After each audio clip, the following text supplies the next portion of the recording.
অস্বাভাৱিক মৃত্যু নহয় বুলি কৈছে। ডাইছত বহি থাকোঁতে মোক চিফ ছেক্ৰেটাৰীয়ে ছিংগাপুৰ আৰক্ষীৰ ষ্টেটমেণ্ট এটা পঠাই দিছে। তাত আপোনালোকেও ষ্টেটমেণ্টটো পঢ়িছে, গতিকে ষ্টেটমেণ্টটোৰ ওপৰত মই ক'ব বিচৰা নাই। 21 তাৰিখে ছিংগাপুৰ আৰক্ষী আৰু অসম আৰক্ষীৰ বৈঠক অনুষ্ঠিত হ'ব আৰু সেই বৈঠকৰ পৰা ঘূৰি আহি আমি আৰু বেছি অলপ স্পষ্টতা পাম যে ছিংগাপুৰ আৰক্ষীয়ে কি ধৰণে তদন্ত কৰিছে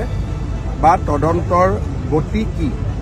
যিহেতু 21 তাৰিখে অসম আৰক্ষী আৰু ছিংগাপুৰ আৰক্ষীৰ মাজত বৈঠক অনুষ্ঠিত হ'ব, সেইকাৰণে মই এই বিষয়ে অধিক কথা ক'ব বিচৰা নাই, কাৰণ ঘূৰি অহাৰ পিছত আমি যিহেতু 1-to-1 কথা পতাৰ সুযোগ পাম, আমি বহুতখিনি কথা গম পাম। ৰাতিপুৱা ছিংগাপুৰৰ চৰকাৰে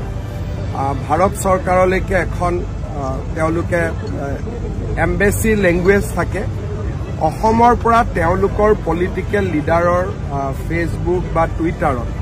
অসমৰ পৰা বিভিন্ন ধৰণে বিভিন্ন কথা পোষ্ট কৰি থকাৰ কাৰণে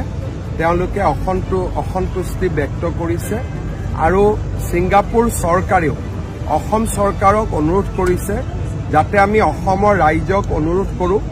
যাতে ছিংগাপুৰৰ পলিটিকেল লিডাৰৰ টুইটাৰ বা ফেচবুকত আমি যিটো আমাৰ বিষয় বৰ্তমানৰ